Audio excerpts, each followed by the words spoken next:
પુસ્તક ગેબી ગિરનાર. લેખક અનંતરાયજી રાવલ. વિભાગ 3. ગેબી ગિરનાર. પ્રકરણ 21. સ્વરૂપે જ્યારે નિંદ્રાભંગ થતાં આંખ ખોલી તો બહાર હજુ ગાઢ અંધકાર હતો. લોકોની પણ અવરજવર સંભળાતી ન હતી. તેણે ઘડિયાળમાં જોયું તો હજુ રાત્રિના 3 જ વાગ્યા હતા. બ્રહ્મ મુહૂર્તને હજુ કલાકની વાર હતી, છતાં તે પથારીનો ત્યાગ કરીને ઊભો થઈ ગયો. ચંદાબહેને તેને વહેલા પરવારી જવાની સૂચના રાત્રે આપી હતી. તે મુજબ તેણે બધું જ પ્રાતઃકર્મ કર્યું. માત્ર સ્નાન કરવાનું જ બાકી હતું. તે વાળ ઠીક કરી સોફા પર બેઠો. ત્યાં જ રસોડામાંથી કજરીનો અવાજ સાંભળી તે નવાઈ પામ્યો. આટલી વહેલી સવારે કજરી હાજર થઈ ગઈ? તેના સેવા કરવાની તન્મયતા અને નિષ્ઠા જોઈ તે પ્રસન્ન થયો. ધન્યવાદ આપી તેને પ્રસન્ન કરવા તે રસોઈ ઘર તરફ જવા તત્પર થયો. ત્યાં જ કજરી ચાનો કપ લઈ હાજર થઈ ગઈ.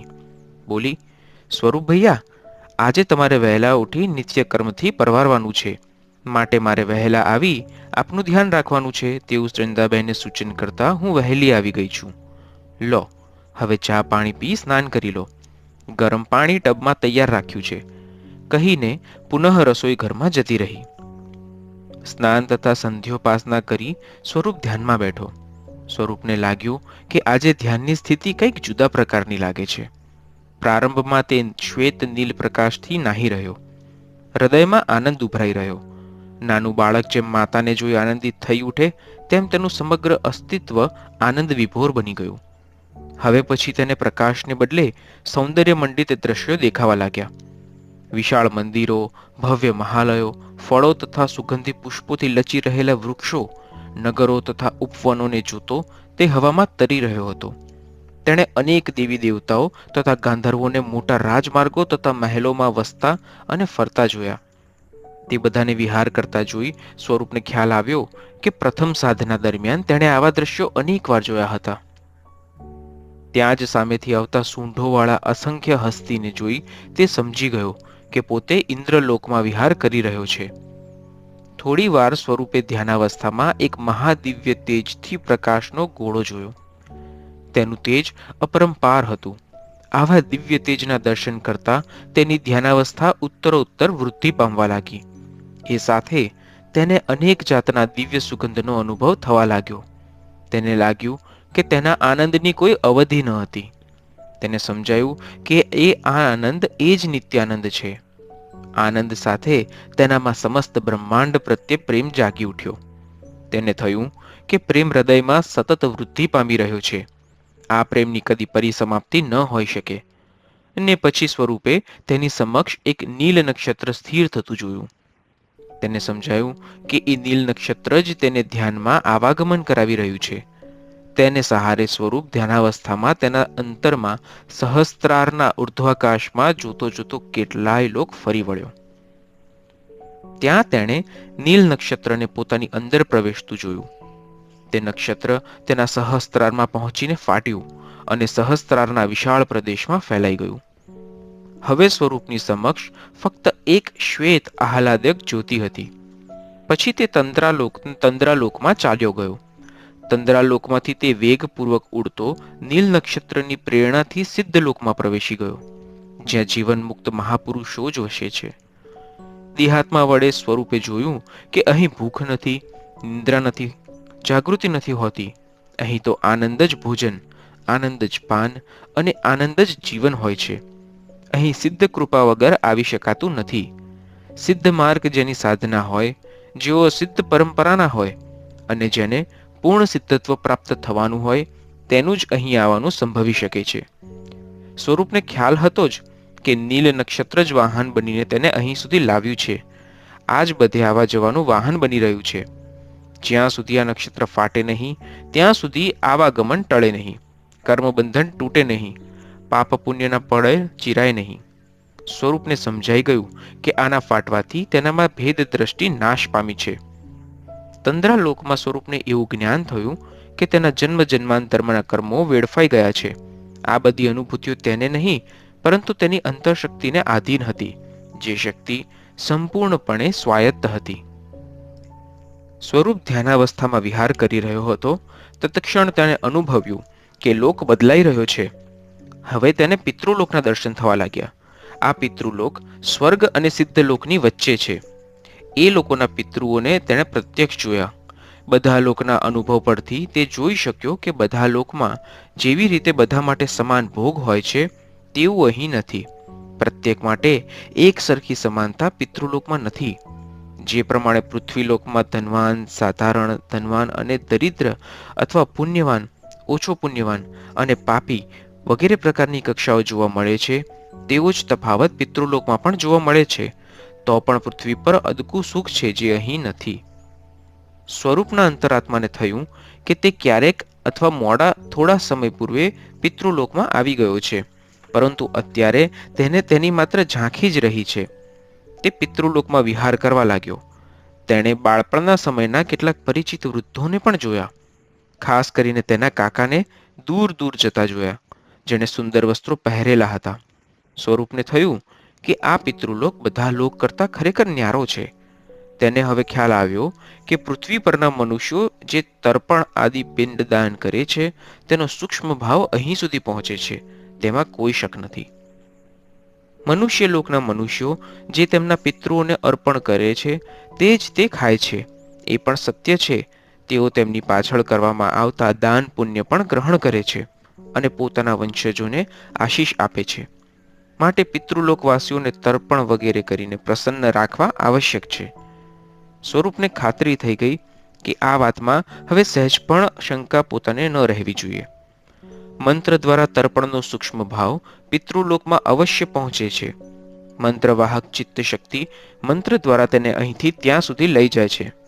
સ્વરૂપને પૂરેપૂરી ખાતરી થઈ ગઈ કે સૂક્ષ્મ પિંડદાન પિતૃઓને પહોંચે જ છે, એમાં શંકા નથી. સ્વરૂપ ધ્યાનાવસ્થામાં પિતૃલોકનું દર્શન કરતો અને આનંદથી વિચાર કરતો ફરી રહ્યો હતો.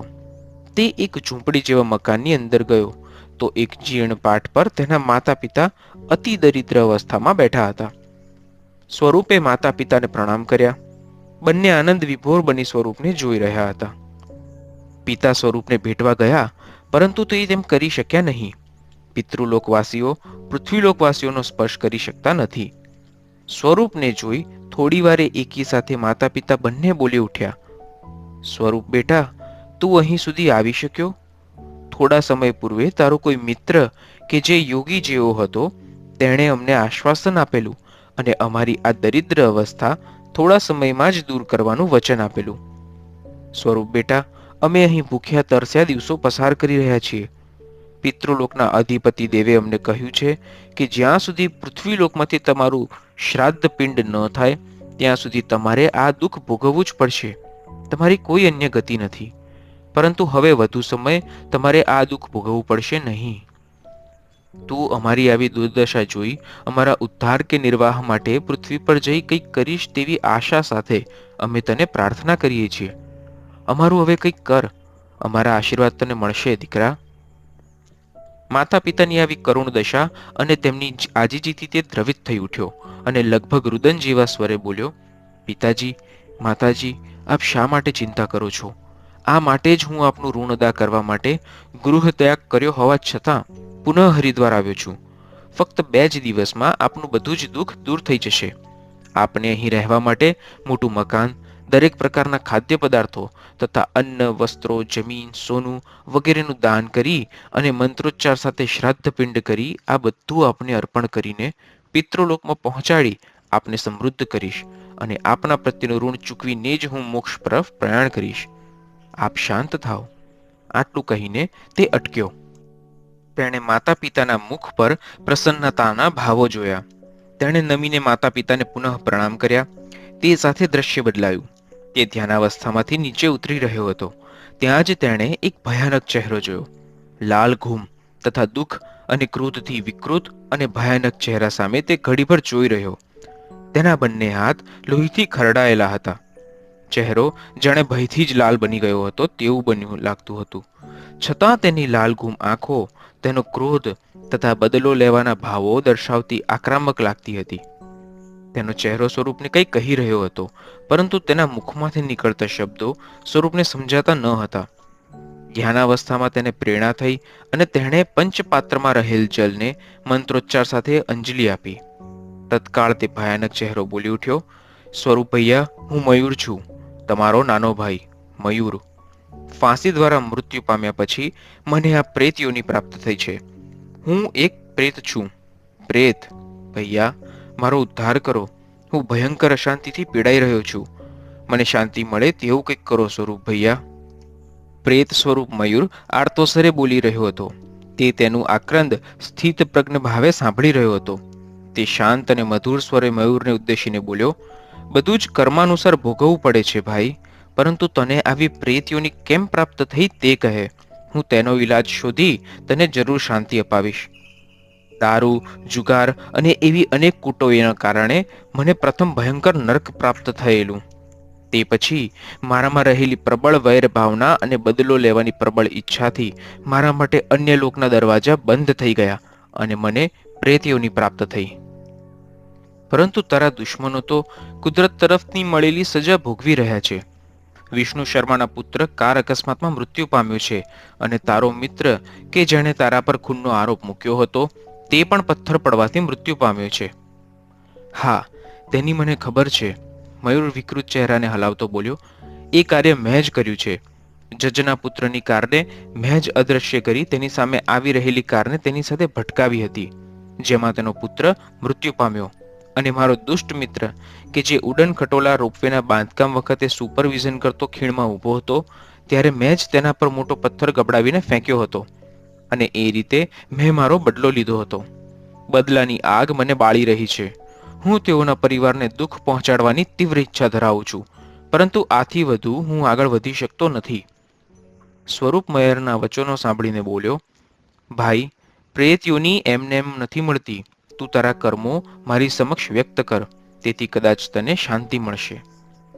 મયુર ગદગદ કંઠે બોલ્યો, સ્વરૂપ ભૈયા, મેં આપનાથી તથા પિતાજીથી છાના ઘણા પાપો કર્યા છે. બધા દોષથી મેં બ્રાહ્મણત્વનો નાશ કર્યો છે. મહાન અજ્ઞાનના ચક્કરમાં અટવાઈ પડેલા મારા કુકર્મોનો કોઈ હિસાબ નથી. મેં મનુષ્ય વધ સિવાય ઘણી હિંસા કરી છે. એક સ્ત્રીની છેડતીમાં સાથ આપવાને કારણે મારા મિત્રનું ખૂન કરી મારા બીજા મિત્રે ખૂનનો આરોપ મારા પર ઠોકી બેસાડ્યો. એ રીતે ફાંસીની સજા દ્વારા હું મૃત્યુ પામ્યો છું, એટલે મારું મૃત્યુ કુદરતી નથી. ઉપરાંત દારૂ, જુગાર અને અન્ય કુમાર્ગોને કારણે હું પ્રેતોની પામ્યો છું અને આ દુર્દશા ભોગવી રહ્યો છું. કર્મફળનો ઉદય દૈવાધીન હોવાથી હું વાયુના આહારથી જીવું છું. સ્વરૂપ ભૈયા, તમે મારા પર દયા કરો. તમે મહાન પવિત્ર આત્મા છો. મને આ ભયંકર પ્રેતયોનીમાંથી મુક્ત કરાવો. સ્વરૂપ તેના વચનો સાંભળી વિચારપૂર્વક બોલ્યો, ભાઈ મયુર, તારી આ સ્થિતિ માટે હું પણ જવાબદાર છું, કારણ કે મેં તારા માટે વિધિપૂર્વક પિંડદાન કરેલું નથી, કરી શક્યો નથી. હું તને પણ પિંડદાન કરીને મુક્તિ અપાવવાનો પ્રયત્ન કરીશ, કારણ કે તને પ્રેત યોનિમાંથી મુક્ત કરાવવાનો બીજો કોઈ ઉપાય નથી. ભાઈ, સેંકડો શ્રાદ્ધથી પણ તારી મુક્તિ ન થાય તો પછી તારી મુક્તિ અસાધ્ય છે. તો પણ હે ભાઈ, તું નિર્ભય થઈને હાલ તારા સ્થાનમાં જતો રહે. હું વિચાર કરીને અને પવિત્ર યોગીઓની સલાહ લઈને તારી મુક્તિ માટે કોઈ બીજો ઉપાય અવશ્ય કરીશ. સ્વરૂપની વાત સાંભળીને તુરત જ પ્રેત યોની મયુર પોતાના સ્થાનમાં જવા અદ્રશ્ય થઈ ગયો. પ્રેતાત્મા અદ્રશ્ય થતાં જ સ્વરૂપ ધ્યાનાવસ્થામાંથી એકદમ નીચે ઉતરી આવ્યો. તેણે આજુબાજુ દ્રષ્ટિ કરી તો કોઈ નહોતું. સ્વરૂપ આ દ્રશ્યમાન થયેલા બધા બનાવો વિશે વિચાર કરવા લાગ્યો. ત્યાં જ તેના કાને શબ્દો પડ્યા, સ્વરૂપ ભૈયા, 6:30 વાગી ગયા છે. બ્રાહ્મબાહ્ય મુહૂર્ત પૂર્ણ થયેલ છે. તમે ચા પાણીથી તૈયાર થાઓ. હવે થોડી જ વારમાં ચંદાબેનના દર્શન થવા જોઈએ, કહીને કજરી રસોઈ ઘરમાં જતી રહી. કજરી જતા જતા પુનઃ વિચારી રહેલો હતો સ્વરૂપ. શ્રાદ્ધ, પિંડદાન કર્મ તો માતા પિતા તથા મયુરનું કરીશ જ, તેથી પિતૃલોકમાં માતા પિતા તો સંતુષ્ટ થશે જ, પરંતુ પિશાચ યોની ધારક મયુરનો તે યોનિમાંથી છુટકારો થવો સંભવિત નથી, કારણ કે મત્રો દ્વારા વિધિવત તર્પણ કરેલું પિતૃઓને પિતૃલોકમાં પહોંચે છે, પરંતુ ભટકતો પ્રેતાત્મા અન્ન ગ્રહણ કરવા સમર્થ થતો નથી. તે તો માત્ર હવા પર જ જીવે છે. તેને રહેવા માટે કોઈ સ્થાન નથી. તે તો અહીંથી ભટકતો જ રહેશે. માટે જ શ્રાદ્ધ પિંડ તેને શાંતિ કે નિર્વાહ માટેનું કારણ બની શકે નહીં. તો મયુરની પ્રેત યોનિમાંથી મુક્તિ માટે શું કરવું? તેને કોઈ ઉપાડ જડતો ન હતો. ચંદા, પૂરણપુરીજી, સરયુદાસજી વગેરે જાનો ઉપાય કરી શકે. સ્વરૂપ વિચાર કરતો સોફા પર બેઠો હતો ત્યાં જ કજરી ચાનો કપ લઈને હાજર થઈ. બોલી, બસ હવે ચંદાબહેન આવી જ રહ્યા જોઈએ, કારણ કે ઘીનો દીવો હવે ઠરવાની તૈયારીમાં છે. સ્વરૂપ ચા પીને પુનઃ વિચાર કરી રહ્યો હતો ત્યાં જ તેની નજીકમાંથી અવાજ આવ્યો, સ્વરૂપ ભૈયા, હવે બહુ વિચારવાનું છોડી દો, અમે આવી ગયા છીએ, બધું અમારા પર છોડી દો. ચંદાના અવાજથી વિચારમાંથી જાગૃત થઈ ગયેલો સ્વરૂપ ચંદાને તેની સાવ નજીક ઊભેલી જોઈ આનંદી ઉઠ્યો. હર્ષથી તેનું હૈયું ભરાઈ આવ્યું. તેણે હર્ષપૂર્વક ચંદાનો હાથ પકડી લઈ મસ્તક પર અડાડ્યો અને પછી લાગણીપૂર્વક ચૂમી લીધો. બોલ્યો, ઓહ ચંદાબેન, તું આવી પહોંચી. હવે મને ધરપત થઈ ગઈ. સ્થિત પ્રજ્ઞ હોવા છતાં પંચમહાભૂતના પિંજરામાં પુરાયો છું. તેથી હર્ષ શોક અનુભવ્યા વગર રહી શકતો નથી. તેથી મારા આનંદને આજે હું તને જોઈને રોકી શકતો નથી. બરાબર છે સ્વરૂપ, પંચમહાભૂતના પિંજરામાં પુરાય તો ઈશ્વર પણ રડે. ભગવાન શ્રી રામચંદ્રજી પણ સીતા માતાના વિરહમાં કેટલું રડ્યા હતા. માટે હજુ પણ તારા આનંદને રોકીશ નહીં. તારે આજે આનંદ સાગરમાં સ્નાન કરવાનું છે. સામે દરવાજામાં દ્રષ્ટિ તો કર. સ્વરૂપે દરવાજા તરફ દ્રષ્ટિ કરી તો તે ખરેખર આનંદથી તરબોળ થઈ ઉઠ્યો. સામે પૂરણપુરીજી, રેવાનંદ બ્રહ્મચારી, સરયુદાસજી તથા એ સૌની પાછળ ઊભેલી પવિત્ર ચહેરાવાળી આશાને પણ તેણે જોઈ ને ખરેખર સ્વરૂપ આનંદ સાગરમાં સ્નાન કરી રહ્યો. બધા અંદર આવતાં જ તે પ્રથમ રેવાનંદજીને ભેટી પડ્યો. સરયુદાસજી તથા પૂરણપુરીજીને બે હાથ જોડી ખભા નમાવી ઓમ નમો નારાયણના ઉચ્ચાર સાથે પ્રણામ કર્યા. નતમસ્તક ઊભેલી આશા સામે તેણે દ્રષ્ટિ ન કરી. ત્યાં જ હરખાતી આવેલી કજરી આશાનો હાથ પકડી રસોઈ ઘરમાં દોરી ગઈ.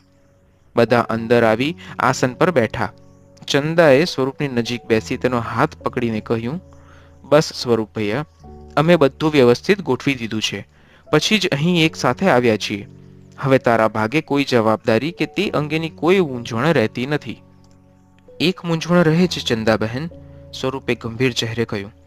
જાણું છું, તું જે વિચાર કરી રહ્યો હતો તે અંગેનો વિચાર પણ કરી લીધો છે. હે? વિચાર પણ કરી લીધો છે? સ્વરૂપ આશ્ચર્યપૂર્વક ચોંકી ઉઠ્યો.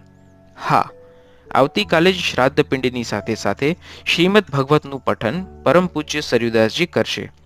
શ્રીમદ ભાગવતની કથા સાંભળવાથી પ્રેતની મુક્તિ થશે. આ કથા તેના મૂળ 18,000 મંત્રોનું પઠન સાંજ સુધીમાં પૂર્ણ કરવામાં આવશે. શ્રીમદ ભગવતના શ્લોકો બધા મંત્રો જ છે અને મંત્રોનો પ્રભાવ એટલો દિવ્ય હશે કે પઠન પૂર્ણ થયા પછી તુરત જ જે પ્રેત યોનિમાં હશે તે મુક્ત થઈ જશે. વ્યાસપીઠની સાથે સહેજ અડીને એક પોલો વાંસ રાખવામાં આવશે જેને 7 ગાંઠો હશે. પ્રેત વાયુ સ્વરૂપ હોવાથી બેસવા માટે અશક્ત હોય છે, તેથી તેમની પણ સદગતિ થઈ નથી તેવા આમંત્રિત જીવાત્મા આ ગાંઠોમાં સ્થાન ગ્રહણ કરશે. જ્યારે સાયંકાળે કથા પૂર્ણ થશે ત્યારે આ ગાંઠો તૂટી જશે અને તેમાં રહેલ પ્રેતાત્માઓનું પ્રેતપણું છૂટી જશે. જો કે આ ભાગવત પઠન 7 દિવસ માટે હોય છે, પરંતુ સમયના અભાવે બધા જ મંત્રોનું પઠન શુદ્ધ ઉચ્ચારો સાથે માત્ર અડધા જ દિવસમાં પૂર્ણ કરવામાં આવશે. આ માટે મહાવિદ્વાન જ્ઞાન યોગીને જ નિયુક્ત કરવા જોઈએ. પરમ પૂજ્ય સરયુદાસજીએ મારી વિનંતીનો સ્વીકાર કરી એ કાર્ય કરવાનું સ્વીકાર્યું છે. સ્વરૂપે બે હાથ જોડી સરયુદાસજીનું અભિવાદન કર્યું અને નમ્ર સ્વરે કહ્યું, આપે સ્વયં જ્યારે મારા ભાઈ મયુરનો પ્રેત યોનિમાંથી મુક્તિનો ઉપાય બતાવ્યો છે ત્યારે તેની મુક્તિ અવશ્ય થશે જ, તેમાં હવે મને કોઈ સંશય રહ્યો નથી. આપે મારા પર મોટી કૃપા કરી. અરે ભાઈ, એમાં કૃપા નથી. આપણે બધા યુગોથી એક જ વહાણના હમસફર રહ્યા છીએ. એટલા માટે જ તારો અને અનંતાનંદનો બંનેનો ખ્યાલ રાખવો એ અમારી ફરજ છે. આ બાબત હવે વધુ સ્પષ્ટ કરવી જરૂરી નથી. અર્થાત યુગ પહેલાના આપણા સંબંધો રહ્યા છે તે સ્પષ્ટ કરવાનું આ ક્ષણે હું જરૂરી સમજતો નથી. સરયુદાસજી મૌન બનતા ચંદાએ વાતનો પ્રારંભ કરતા કહ્યું, ભાઈ સ્વરૂપ, ટેબલના ખાનાના બધા કાગળો તે તપાસી જોયા છે. તારી, મારી અને આશાની મિલકત કે જે પણ 1 કરોડની છે તેને બાદ કરતા આપણી મિલકત 2 કરોડની છે. 2 કરોડની નહીં, 3 કરોડની છે. આશાએ દરવાજામાં દાખલ થતા કહ્યું. હું પણ સ્વરૂપ દ્વિવેદી પરિવારની સદસ્ય છું, એટલે આપણી મિલકત 3 કરોડની ગણાય. આશાએ આપણી પર ભાર મૂકતા સૌ હસી પડ્યા. શાબાશ, તો આપણે 3 કરોડની રકમનો વિચાર કરવાનો છે. હવે આપણે આ ભૌતિક સમૃદ્ધિનો ઉપયોગ કરવાનો છે, પરંતુ ઉપભોગ કરવાનો રહેતો નથી. અતઃ તમારી સંમતિ છે તેમ વિચારીને મેં જે નિર્ણય કર્યો છે તે જણાવું છું. આ રકમમાંથી ₹5 લાખ શાંતિકુંજ ઉપાસકોના ભોજન ખર્ચ પેટે આપવા, ₹5 લાખ ભારત માતાના મંદિરને નિભાવ ખર્ચ પેટે અને ₹5 લાખ વૈષ્ણવ દેવીમાં નિત્ય પ્રસાદ ધરાવવા માટે, ₹1 લાખ અમરનાથની ગુફાના પૂજારીને ભોજન કરાવવા અર્પણ, ₹1 લાખ ચંડી માતાના મંદિરમાં રોપવેની ટ્રોલી માટે તથા યાત્રાળુઓની સુવિધા માટે અર્પણ, ₹5 લાખ કનખલમાં દક્ષ પ્રજાપતિના મંદિરમાં યજ્ઞની નિત્ય પૂજા તથા રુદ્રાભિષેક કરાવવા માટે ભેટ, ₹5 લાખ ચંડી દેવીના મંદિરે યાત્રાળુઓને સુવિધા વધારવા માટે વધારાની ભેટ, ઉપરાંત અર્ધનારીશ્વર મંદિરમાં ₹10 લાખ વધારાના બાંધકામ માટે આપવા, ₹5 લાખ હરકી પેઢીના ઘાટના રિપેરિંગ ખર્ચ માટે, ₹5 લાખનું બ્રહ્મ ભોજન તથા યાત્રાળુઓને ભોજન કરાવવા શ્રાદ્ધ પિંડના દિવસે ખર્ચ કરવો. આ માટે 5,000 બ્રાહ્મણોને સાધુઓને નિમંત્રિત કરાયા છે. તેઓને ભોજન બાદ અન્ન વસ્ત્ર આપવા બીજા ₹10 લાખનો ખર્ચ કરવો. આ માટે રસોઈ વગેરેની બધી વ્યવસ્થા થઈ ચૂકી છે. ઉપરાંત ₹5 લાખ હરિદ્વાર તથા ઋષિકેશમાં યાત્રા માટે આવેલા તમામ લોકોને તથા આમંત્રિત નાગરિકોને ભોજન કરાવવું. બ્રાહ્મણોને વસ્ત્ર સાથે દક્ષિણા આપવી. આ માટે ઋષિકેશમાં અલગ વ્યવસ્થા થઈ ચૂકી છે.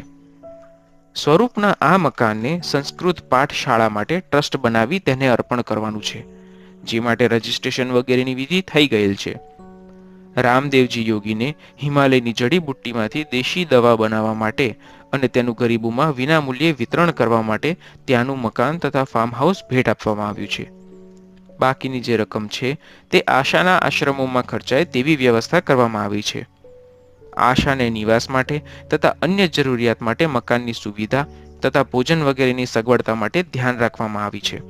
બાકી જે ₹65 લાખ વધે છે તે રકમ હાલ પૂરતી જમા રાખવી, જે જરૂર પડે આશાની સુવિધા માટે ઉપયોગ કરવામાં આવે, જેની વ્યવસ્થા પણ થઈ ચૂકી છે. પછી સ્વરૂપ તરફ દ્રષ્ટિ કરીને ચંદાએ કહ્યું, આ બધું દાન પુણ્ય અને માતા પિતા પાછળ દાન કર્યાનો સંકલ્પ તારા હાથે કરવામાં આવશે. બધી જ વ્યવસ્થા થઈ ચૂકી છે, માટે તારે હવે કોઈ પણ બાબતનો વિચાર કરવાનો નહીં. જ્યારે બધું જ ત્યાગીને હું વર્ષો પહેલા નીકળી ગયો છું, પછી આના વિશે મારે કોઈ પ્રશ્ન કે વિચાર કરવાનો રહેતો નથી. મારે આ બધી બાબતોને મૂલ્ય વગરની સમજવાની છે. અર્થાત સમજુ છું મારું જે કાર્ય છે, જેના માટે હું જીવન મુક્ત હોવા છતાં ઋણ ચૂકવવા પરત આવ્યો છું, તે બાબત જ મારા માટે અતિ મૂલ્યવાન છે. અને તે બધું જ કાર્ય તારી સહાય અને મારા પ્રત્યેના પ્રેમને કારણે પૂર્ણતાના આરે આવી ગયું છે. તેમાં હવે મને કોઈ પ્રકારની ચિંતા રહી નથી. ચિંતા હતી પણ નહીં, કારણ કે અનંતાનંદ સહિત આપ સૌનો મને સહયોગ તથા પ્રેમ મળી રહ્યો છે. હું આપ સૌનો કઈ રીતે. આટલું કહેતા સ્વરૂપનું હૃદય ભરાઈ આવ્યું. તે આગળ ન બોલી શક્યો. ચંદાએ તેની પીઠ પર હાથ મૂકી પ્રેમપૂર્વક કહ્યું, ભાઈ સ્વરૂપ, હવે તો આપણે આવી લાગણીઓથી પણ મુક્ત થવાનું છે. સુખ દુઃખ, આનંદ શોક, આપણું પરાયું, માન અપમાન, સારું નરસું, અવિદ્યા અને વિદ્યાથી પણ મુક્ત બની વિશ્વાત્મામાં લીન થવાનું છે. પંચ મહાભૂતના બનેલા દેહધારી માટે જ્ઞાની હોવા છતાં આવી લાગણી સ્વાભાવિક છે, પરંતુ કંઈ વાચા અને મન તેનાથી અલિપ્ત બનાવવા પુરુષાર્થ તો કરવો જ પડે છે. જો કે તેમાં તું સફળ છે જ, છતાં ક્યારેય પણ લાગણીથી બંધાઈ જઈશ નહીં. હે બહેન, તારી કૃપા અને સહાય વડે હવે તું બધું જ ઉપાધિ દૂર કરી નાખવાની આત્માનો અનુભવ કરી ચૂક્યો છું. હવે મારી વૃત્તિ ઓમકારના ધ્યાન સાથે ઓમકાર રૂપી બ્રહ્મમાં જોડાઈ ગઈ છે. હા સ્વરૂપ, હું જાણું છું. તપ સાધના દ્વારા હવે તું પરમાત્મા જેવો પરિમાણવાળો તથા તેના જેવા સ્વરૂપવાળો થઈ ગયો છે. તું હવે બ્રહ્મનો બરાબર સાક્ષાત્કાર કરીશ. તારા વડે જે સ્વયં દેહ ત્યાગ થશે તે પછી તત્વવેત્તા પુરુષ તારે વિશે અર્થાત પરબ્રહ્મ વિશે તું અભેદ્ય રૂપે બની રહીશ. આટલું કહીને થોડું મૌન ધારણ કરી ચંદા પુનઃ બોલી, આવતીકાલે હરકી પેઢી પર શ્રાદ્ધ પિંડ તર્પણ તથા શ્રીમદ ભાગવતનું પઠન થશે. બ્રહ્મ ભોજન વગેરે જમણવાર પણ ચાલુ થઈ જશે. એ સાથે તું સંપૂર્ણ રીતે ઋણમાંથી મુક્ત બની યથેષ્ટ રીતે વિહરવા સમર્થ બની શકીશ. તારા ગંતવ્ય સ્થાન સુધી તું દેહાધ્યાસમાં રહીશ અને અનંતાનંદનો આત્મા કે જે વર્તમાનમાં તારા દેહમાં સ્થિત છે તે ત્યાં સુધી દ્રષ્ટા તરીકે બધું નિરીક્ષણ કર્યા કરશે. આજે હવે પછીનો પૂરો દિવસ તું મુક્ત રીતે હરિદ્વારમાં હરી ફરીને પછી આશા સાથે ગંગાજળની અંજલિ ગ્રહણ કરજે. આજે આશા તારી સાથે જ રહેશે. વાતચીતમાં ઘણો સમય પસાર થઈ ગયો હતો. થોડી વારમાં જ કચેરીએ પ્રવેશ કર્યો. બોલી, ભોજનનો સમય થઈ ગયો છે, થાળીઓ પીરસાઈ ગઈ છે, તો બધા આવો. સ્વરૂપભાઈને વહેલા ઉઠવાથી ઉજાગરો થયો છે, માટે ભોજન બાદ તેને પણ આરામ કરવો જરૂરી છે કહીને તે જેમ આવી હતી તેમ જતી રહી. શાંતિથી ભોજન પૂર્ણ થયું. સ્વરૂપને બપોર સુધી આરામ કરવાનો આગ્રહ કરતા ચંદાએ કહ્યું, સ્વરૂપ, તું હવે આરામ કર. હું તથા આશા અહીં રોકાઈ જઈએ છીએ. સરયુદાસજી તથા પૂરણપુરીજી રવિપુરીજીના ગુરુદત્ત આશ્રમમાં જશે. બધી વ્યવસ્થા તપાસી જવા બધા સ્થળ પર જઈને નિરીક્ષણ પણ કરવા જશે. વહેલી સવારે 4 વાગ્યાથી જ બધા કાર્યોનો એક સાથે પ્રારંભ પણ કરવા માટે જશે. માટે આપણે બધાએ વહેલી સવારે જ હરકી પેઢી પહોંચી જવાનું છે. બધા જતાં સ્વરૂપ પોતાના કક્ષમાં જતો રહ્યો. હજુ સુધી આશાને તે મળી શક્યો ન હતો. મળવાની ઈચ્છા પણ થતી ન હતી. કદાચ એટલા માટે જ ચંદાએ આશાને પોતે રોકી પણ રોકાઈ જવાનો નિર્ણય કર્યો હશે. જે હોય તે, તેણે પથારીમાં લંબાવ્યું અને થોડી જ વારમાં ઘસઘસાટ ઊંઘી ગયો. જ્યારે લાંબી ઊંઘ ખેંચ્યા બાદ સ્વરૂપે આંખો ખોલી તો ચંદા હસતા ચહેરે સામે ઊભી હતી. બોલી, સ્વરૂપ ભૈયા, બપોર ઢળી ચૂકી છે, તો તું ફ્રેશ થઈ જા. પછી ચા પાણી લઈ તું અને આશા ગંગા કિનારે કે અન્ય કોઈ જગ્યાએ લટાર મારી આવો. સૂર્ય પશ્ચિમ તરફ પ્રયાણ કરી રહ્યો હતો. સ્વરૂપ અને આશાએ બહાર જવા માટે પગ ઉપાડ્યા. બંને મૌન રહીને ચાલી રહ્યા હતા. કવચિત બંને એકબીજા સામે નિર્દોષ જેવા ભાવે જોઈ લેતા હતા. બસ એટલું જ. જાણે બંનેની વાચા હણાઈ ગઈ હતી. બંનેના મુખ પર લેશ માત્ર પણ રંજ ન હતો, અને એટલા માટે જ આંતરબાહ્ય રીતે બંને પ્રસન્નચિત્ત હતા. બંનેના મુખ પર આધ્યાત્મિક તેજ વિલસી રહ્યું હતું. ગંગા કિનારે પગે ચાલતા ચાલતા બંનેના પગ એક જગ્યાએ અટકી ગયા. સ્વરૂપે ચોતરફ નિરીક્ષણ કરીને કહ્યું, બસ અહીં જ બેસીશું. આ એ જ જગ્યા છે જ્યાં આપણે છેલ્લે મળ્યા હતા. જગ્યા નિર્જન અને શાંત હતી. વૃક્ષો ડોલી રહ્યા હતા. પવિત્ર ગંગા નદી એક ધારી વહી રહી હતી. સ્વરૂપે આશાને પોતાની સામે એક મોટી સપાટ શિલા પર બેસવાનો નિર્દેશ કર્યો. આશા તે સ્થાન પર બેસી જતા સ્વરૂપે ગંગા તરફ આંગળી ચીંધતા કહ્યું, જીવનમાં ગંગાના પ્રવાહની જેમ સદાય વહેતા રહેવાનું હોય છે. ગંગોત્રીથી નીકળી ગંગા છેવટે સાગરમાં ભળી જાય છે. તેમ જીવન જન્મથી શરૂ થઈ છેવટે મૃત્યુ દ્વારે વિલીન થઈ જાય છે. જીવન એક મહાસાગર જેવું છે. જ્ઞાની એ ભવસાગરને તરી જાય છે. આશાની જન્મ મૃત્યુની ઘટમાળમાં ફર્યા કરે છે. આશાએ પ્રથમવાર સ્વરૂપ સામે ધ્યાનથી જોયું. બોલી, સ્વરૂપ, આગળ બોલો, કેમ અટકી ગયા? પછી ગંભીરતાથી પ્રશ્ન કર્યો, પ્રથમ એ કહો કે તમે હવે મને કેવી દ્રષ્ટિથી જુઓ છો, સમજો છો? તમે, આશા દેવી, મારી પાસે કેવી દ્રષ્ટિની અપેક્ષા રાખો છો? મારા આ પ્રશ્નનો જવાબ નથી, સ્વરૂપ. કહું, હવે મને પ્રત્યેક સ્ત્રીમાં માતા જગદંબાના દર્શન થાય છે. હું પણ સ્ત્રી જ છું.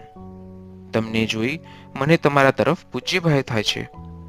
તો તમને હું પુત્ર તરીકે સ્વીકારું તો તમને ગમશે? મારા અહોભાગ્ય! પુત્રની માતા પ્રત્યેની જવાબદારી વધી જાય છે. સ્ત્રી તરીકે એકલી સંસારમાં રહેવા હું સમર્થ નથી. હું તમને સમર્થ બનાવીશ. કેવી રીતે? જ્ઞાન પ્રદાન કરીને. એવું જ્ઞાન કે જે પ્રાપ્ત કર્યા પછી સમસ્યા જ રહેતી નથી. એ જ્ઞાનથી તમે નિર્ભય બની જશો. બધા અભાવો ટળી જશે. માત્ર તમારા આત્મામાં જ ભાવ રહેશે. કર્મોનો ક્ષય કરી આત્મસમર્પણથી મૃત્યુ તરી જવાય છે, અને પછી જ્ઞાન દ્વારા મોક્ષ મેળવાય છે. થોડી વાર અટકીને સ્વરૂપે પુનઃ કહ્યું, તમે હવે સર્વ કર્મોથી રહિત થઈ ગયા છો, અને હું કેવળ માતા પિતાના મોક્ષ માર્ગનો ઉપાય કરવા જ નહીં, પરંતુ તમને પણ તત્વ માર્ગે ભવસાગર પાર કરાવવા સમર્થ બનાવવા આવ્યો છું. હું પણ હવે જુઠ્ઠા વિષયાભિલાષથી થાકી ગયેલી છું. હવે મેં બધી જ અભિલાષાઓનો ત્યાગ કરી દીધો છે, છતાં તમારી માફક દેહાભિમાન છોડી શકતી નથી, અને અનેક જન્મોના અંતે પ્રાપ્ત કરવાનો મુશ્કેલ જ્ઞાન માર્ગ પણ હું શોધી શકી નથી. જો કે થોડે ઘણે અંશે ઘોર અંધકારને પાર પમાડનારા ઉત્તમ ચક્ષુઓ મેં તમારી પાસેથી આ જ જગ્યાએ મેળવ્યા હતા. હવે તમે જ મારા આ અજ્ઞાન રૂપી મોહને દૂર કરવા સમર્થ છો. તેથી હું પ્રકૃતિ તથા પુરુષના સ્વરૂપ જ્ઞાન પ્રદાન કરવાની તમને વિનંતી કરું છું કે તમે મને આ બધું સંભળાવી મારા મોહને સંપૂર્ણપણે દૂર કરો. તમે જ્યારે મારો માતા તરીકે સ્વીકાર કર્યો છે ત્યારે પુત્ર તરીકે તમારી એવી નિષ્ઠા હોવી જોઈએ કે જેથી માતાને આ જન્મ પછીના જન્મોમાં મુક્તિ મળી જાય.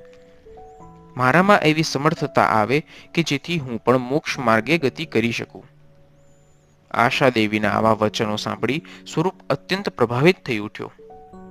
તેણે સંપૂર્ણ સ્વસ્થતાથી પ્રત્યુત્તર આપતા આશાદેવીને કહ્યું, હે માતા, હું દ્રઢપણે શ્રદ્ધા ધરાવું છું કે આધ્યાત્મ યોગ જ મનુષ્યના આત્યંતિક કલ્યાણનું મુખ્ય સાધન છે.